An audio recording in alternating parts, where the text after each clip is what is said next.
بسم اللہ الرحمن الرحیم۔ معزز خواتین و حضرات، السلام علیکم ورحمۃ اللہ وبرکاتہ۔ جو کچھ ہماری آنکھوں کے سامنے ہوتا ہے ضروری نہیں کہ حقیقت وہی ہو۔ یہی ہمارے آج کے حدیث کے سبق کا موضوع ہے کہ ہر حقیقت کا نظر آنا ضروری نہیں ہے۔ مشکات المصابیح کتاب النکاح باب ہے لعان کا 3318ویں حدیث کتاب میں اور 8ویں ہے باب میں۔ الفاظ یہ ہیں: وعنہ رضی اللہ تعالی عنہ ان اعرابیا اتى رسول اللہ صلی اللہ علیہ وسلم فقال ان امرأتی ولدت غلاما اسود وانی نکرته فقال له رسول الله صلى الله عليه وسلم هل لك من إبل؟ قال نعم. قال فما ألوانها؟ قال حمر. قال هل فيها من أوراق؟ قال إن فيها لبرقا. قال فأنا ترى ذلك جاءها؟ قال عرق نزعها. قال فلعل هذا عرق نزعه ولم يرخص له في الانتفاء منه متفق عليه۔ معزز خواتین و حضرات، آپ نے سماعت فرمایا کہ یہ روایت متفق علیہ صحیح بخاری اور صحیح مسلم میں ہے۔ میں آپ کو تفصیلی حوالہ دے رہا ہوں۔ صحیح بخاری کتاب الاعتصام بالکتاب والسنہ 12واں باب ہے۔ ایک امر معلوم کو دوسرے امر واضح سے تشبیہ دینا، جس کا حکم اللہ نے بیان کر دیا ہے تاکہ پوچھنے والا سمجھ جائے۔ 7114 5305 6847ویں حدیث صحیح بخاری میں، 3766 اور 68ویں حدیث صحیح مسلم میں، 2128ویں 2260ویں حدیث سنن ابی داؤد میں اور 2002 حدیث سنن ابن ماجہ میں ہے۔ آپ کو تفصیلی حوالہ مل گیا۔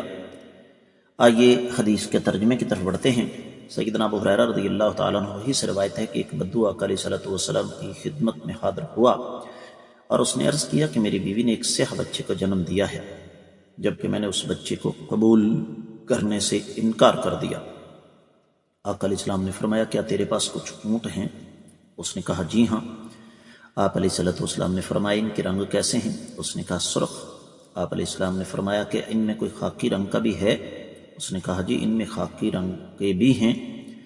آپ نے فرمایا تمہارے خیال میں یہ کہاں سے آ گئے؟ اس نے کہا جی پرانی رگ اسے لے آئی ہوگی۔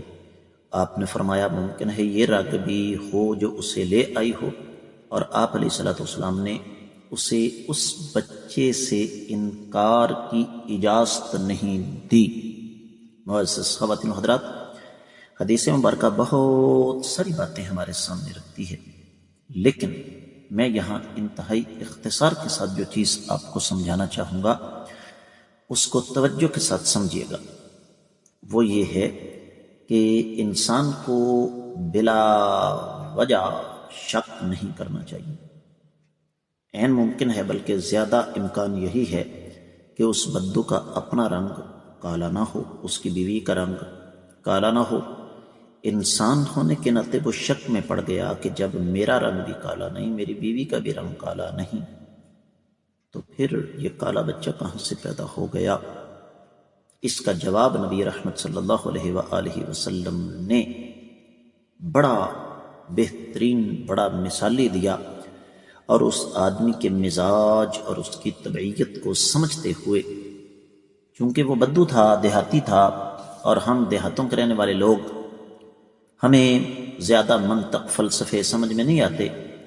آقا علیہ السلام نے اسے انتہائی سادہ انداز میں یہ بات سمجھا دی کہ جب تمہارے سارے کے سارے اونٹ سرخ ہیں تو ان میں پھر ایک خاکی کہاں سے آ گیا؟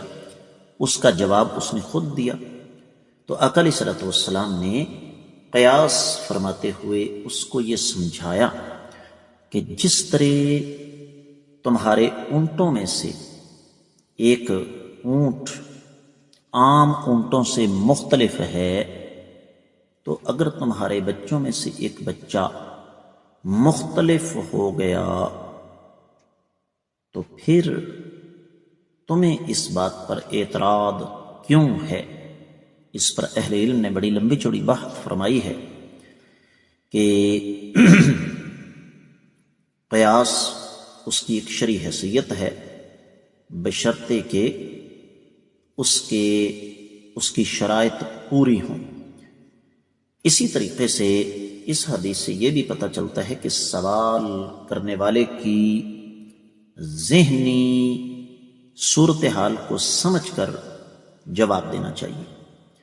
اور پھر اس حدیث سے یہ بھی پتہ چلتا ہے کہ بلا وجہ اپنے اہل و عیال پر شک و شبہ نہیں کرنا چاہیے۔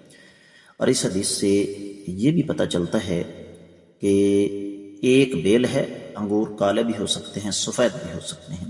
امید ہے کہ انشاءاللہ آپ کو اس حدیث کی سمجھ آ گئی ہوگی۔ اجازت چاہوں گا۔ السلام علیکم ورحمۃ اللہ وبرکاتہ۔